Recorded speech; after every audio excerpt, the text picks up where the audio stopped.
भीम साथियों, जय भीम, नमो बुद्धाय। और साथियों, जैसा कि आज हमको बहकाया जाता है, सर्व समाज को बहकाया जाता है राम के नाम पर, मंदिर के नाम पर। और ये राम, ये मंदिर तो हमारे काम की चीज़ नहीं साथियों, हमारे काम की चीज़ है संविधान। और संविधान जो हमको दायरा देता है, यानी जो हमको आज़ादी देता है, वो हमको दूसरा कोई धर्म ग्रंथ देता ही नहीं। न रामायण देती है, न बाइबल देती है, न कुरान देता है। यानी हमको किसी भी प्रकार की कोई गीता वगैरह हमको वो आज़ादी नहीं देती जो हमको संविधान देता है।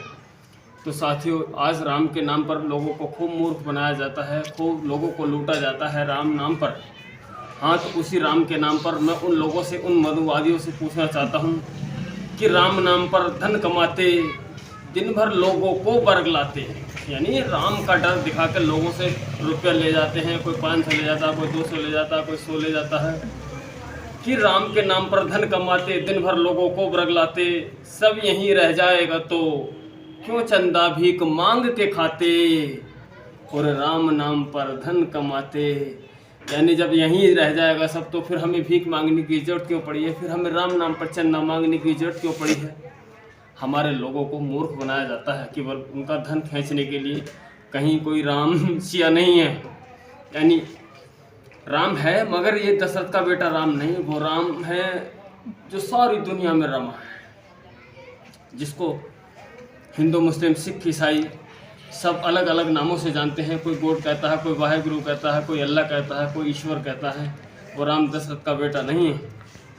हाँ, बहना बहुजन स्मारक बनाए तो, यानी बहन जी अगर स्मारक बनाए या गौतम बुद्ध के नाम से कोई भी स्मारक या स्थल बनाएं या दलित प्रेरणा स्थल बनाएं तो उन लोगों को मिर्ची लगती है और कहते हैं कि देश का फालतू रुपये बर्बाद करा जा रहा है। और आज मैं पूछना चाहता हूं कि राम मंदिर के नाम पर कितने करोड़ों अरबों रुपये बर्बाद होता है, और उधर सरदार वल्लभ भाई पटेल की मूर्तियाँ बनती हैं, इधर मोदी जी एक एक दिन में 10 जोड़ी कपड़े बदलते हैं, देश विदेश की यात्राएं करते हैं। तो वो सब पैसा कहाँ से आता है? क्या वो सब पैसा बीजेपी का है? क्या वो सब पैसा आरएसएस का है? क्या वो सब पैसा मनुवादियों का है? यानी जो हमारा पैसा ज़बरदस्ती छीन लिया जाता है किसी न किसी बहाने मूर्ख बनाकर हमको, कि बहना बहुजन स्मारक बनाए तो फिजूल का खर्चा उसे बताते, आप अन्य को लगा के नोट, आप अन्य को लगा के नोट, फिर क्यों राम मंदिर बनवाते। और राम नाम पर धन कमाते, दिन भर लोगों को बरगलाते, यानी आप तो अन्य को रुपया खर्च कर देते हैं जहाँ तहाँ, और फिर राम मंदिर बनाने की क्या जरूरत पड़ी है। जब हम बौद्ध स्थल नहीं बना सकते, हम अंबेडकर स्थल नहीं बना सकते, हम दलित प्रेरणा स्थल नहीं बना सकते, तो आपको राम की क्या जरूरत पड़ी है। राम को चाहने वाले देश में केवल 10-15% लोग हैं, और बाबा साहब को चाहने वाले देश में 70-80% लोग हैं। तो साथियों, क्यों ना, अगर उनको ऑब्जेक्शन होता है हमारे स्मारक स्थल बनाने से, तो हमको भी तो ऐतराज़ होता है। उनका फिजूल का खर्चा करते हैं, 10-10 जोड़ी कपड़े बदलते हैं, और महंगे महंगे तेल यूज करते हैं, और फिजूल में देश का पैसा विदेश को देते हैं, जबकि हमको कोई देता भी नहीं। राम नहीं मंदिर में रहता, राम नहीं मंदिर में रहता, अपने अपने घर बनवाते, हमें मिला संविधान से सब कुछ, क्यों न होश में अब हम आते। यानी वो राम नहीं यानी राम मंदिर में नहीं रहता, राम जो असल राम है वो दिल में रहता है। यानी एक दूसरे के प्रति प्यार, एक दूसरे को न सताना, एक दूसरे की मदद करना, इसको ही तो राम कहा जाता है। यानी राम कोई इंसान नहीं है, राम कोई देवता नहीं है।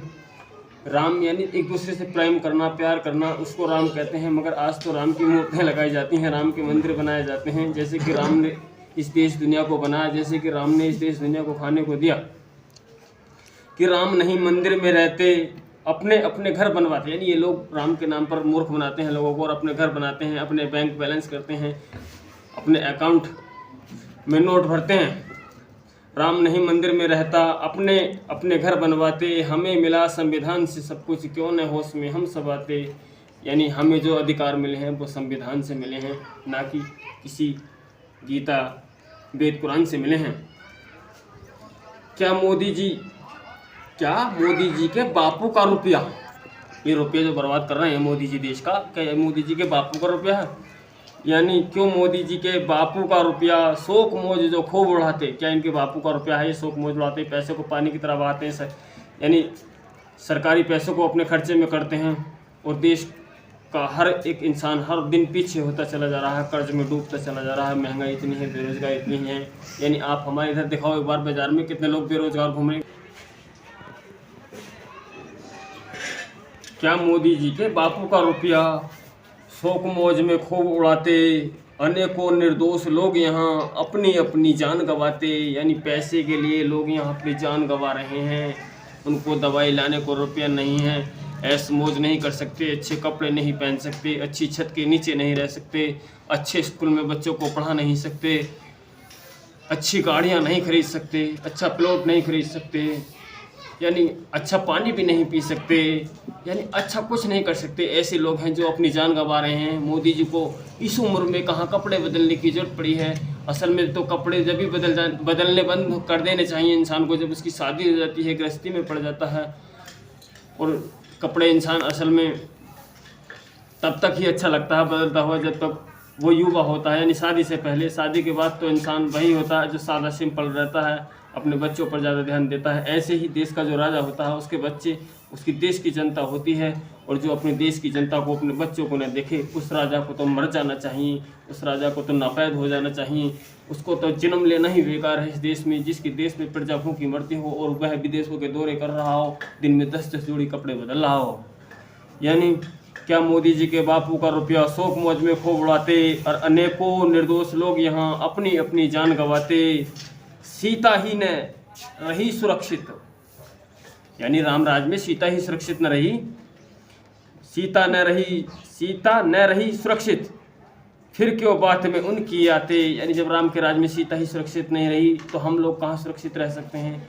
हम लोग तो तब भी थे जब संविधान नहीं लिखा गया था, उससे पहले कैसी दशा होती थी कुम्हारों की, गढ़रियों की, चमारों की, मालियों की, सक्काओं की, और ये मल्लाहों की, धीमरों की, लोधियों की, भगवानों की, माली, ऐसी अनेकों जातियाँ जिन लोगों को न पानी पीने का अधिकार था, न पढ़ने लिखने का अधिकार था, यानी ये लोग गुलामी करते थे। और संविधान मिल जाने पर हमको बाबा साहब ने आज़ादी के पूरे अधिकार दिए। तो हमें यानी न तो मंदिर पर ध्यान देना चाहिए, क्योंकि मंदिर में हम दिन रात भी पूजा करें, पढ़ने न जाएं तो पास नहीं हो सकते। अगर हम काम करने नहीं जाएं, मंदिर में बैठ जाएं, यानी राम राम करते रहें, तब भी हमको खाना नहीं मिल सकता। यानी हमको मंदिर मस्जिदों की ज़रूरत नहीं, हमको प्रेम की ज़रूरत है, यानी हमें एक दूसरे की कदर करने की ज़रूरत है।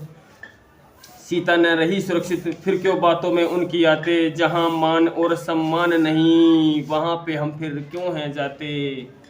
यानी जहाँ हमको मान सम्मान नहीं, हम उन लोगों के साथ क्यों जाते हैं। जो मैं भी जातियाँ बता रहा, इतनी जातियों के लोग आपस में एक दूसरे को चाचा ताऊ कहते हैं कि नहीं कहते हैं। और अपनी यार रिश्तेदारियों में भी जाते हैं, ले जाते हैं, उनके घर खाना खाते हैं, वो इनके घर खाते हैं। क्या मनुवादी लोग इतनी सारी जातियों के एक कुम्हार के घर खाना खा सकता है? ठाकुर पंडित ये जाट या किसी चाटक के घर खा सकता है, या किसी कुम्हार के घर खा सकता है, या किसी गडरिया के घर खा सकता है, या किसी भगवान के घर खा सकता? कभी नहीं खा सकता। मगर वो लोग जो बहुजन हैं, जिनको बहुजन समाज कहा जाता है, जिसमें अनेकों जातियाँ, जो मैं बार बार जिक्र करता हूँ, ये एक दूसरे के घर भी जाते हैं, एक दूसरे को यार रिश्तेदारी में बुलाते हैं, उसके यहाँ लेन देन भी करते हैं। यानी इनमें आपसी मेल मोहब्बत है। यानी एक बाप के 3 बेटे हैं, SC ST और OBC। यानी जहाँ मान सम्मान नहीं, हमको वहाँ क्यों जाते हैं। आज हम देख रहे हैं हमारे युवा बेरोजगार घूम रहे हैं, खेतों को गाय के पशु चल रहे हैं, और वो पशु भी सब हमारे पैसे के ही हैं। यानी जो हमको फ्री में छोड़ने पड़ रहे हैं, जो हमारा पशु 20 साल का 30 साल का बिक जाता है, आज हमको उसको फ्री में छोड़ना पड़ता है। ये नुकसान तो हमारा समाज का हो रहा है। और जो बिजली का बिल जाता है महीने का 1000-1200 रुपये, ये नुकसान भी हम सब लोगों का हो रहा है, इनका सबका हो रहा है। जो मैं बता रहा हूँ, इन सब जातियों का हो रहा है। ये छोटी छोटी जातियाँ, गरीब तबके के लोग, आज इनको सताया जा रहा है। यानी दुश्मन है ये, नहीं है तेसी, ये हम सबके दुश्मन हैं। ये हमको लूटना चाहते हैं राम के नाम पर, हिंदू के नाम पर। और साथियों, असल में हिंदू हमारा धर्म नहीं, देश है। यानी हम हिंद महासागर में रहते हैं, हम लोग हिंद महासागर में जो रहते हैं, इसलिए हमको हिंदू कहा जाता है। हिंदू हमारा धर्म नहीं, हमारा धर्म है मानवता। यानी एक दूसरे की कदर करना, एक दूसरे से प्रेम करना। और ऐसे लोग हमारे ही समाज में रहते हैं, बहुजन समाज में, जो मैं बता रहा हूँ। इनमें 1000-2000 में एक आधी लड़का बेकार निकल जाता आदमी, बाकी तो सब 9999 अच्छे ही होते हैं। और मगर ये मनुवादी समाज के जो, इनमें 100 में 90 गुंडे ऐबदार होते हैं। यानी हाँ, इंसान को इंसान नहीं समझते, उसको अपमानित करते हैं हर रूप में। यानी दुश्मन है ये नहीं तैसी बातों में क्यों इनकी आते, और बहना ने दिया सम्मान क्यों न साथ में उसके आते। यानी बहन जी ने इतना सम्मान दिया, इनकी गलियों में सीसी रोड डलवाए, इनको ऊंची ऊंची लाइटें दी, इनको महामाया पेंशन दी, इनको 3 बीघे ज़मीन दी पट्टे के रूप में, इनको सरकारी नौकरियां दी, इनको सफाई कर्मी में नौकरियाँ दी, कुम्हारों, धीमरों, गढ़रियों, माली, भगवान, चमार, भंगी, नट, इन सबको बहन जी ने इन सबको सम्मान देने का काम किया है बहुजन समाज को। मगर बहुजन समाज है कि वो तो कमाना ही नहीं चाहता, वो तो इतना लालची हो गया है, उसको 1000 रुपये नहीं 5 किलो राशन चाहिए। 5 किलो राशन में साथी हम क्या कर सकते हैं, जहाँ हमारे 5,000 जाते हैं तो हमें किसी के बरग लाने में नहीं आना, हिंदू मुसलमान के नाम पर नहीं आना, जाति बिरादरी में नहीं आना। हमें अपना पूर्ण बहुमत बसपा को देना है और बसपा के हाथी वाले निशान पर मोहर लगानी है और फिर से अपना मान सम्मान स्वाभिमान पाना है। और साथियों, अगर आपको हमारी ये वीडियो पसंद आई है तो अभी कमेंट करें और वीडियो को लाइक करें। और हाँ, आपने हमारे चैनल को अभी सब्सक्राइब नहीं किया ना, तो अभी चैनल को सब्सक्राइब करें, जल्दी करें और चलते हैं आगे, फिर मिलेंगे। जय भीम।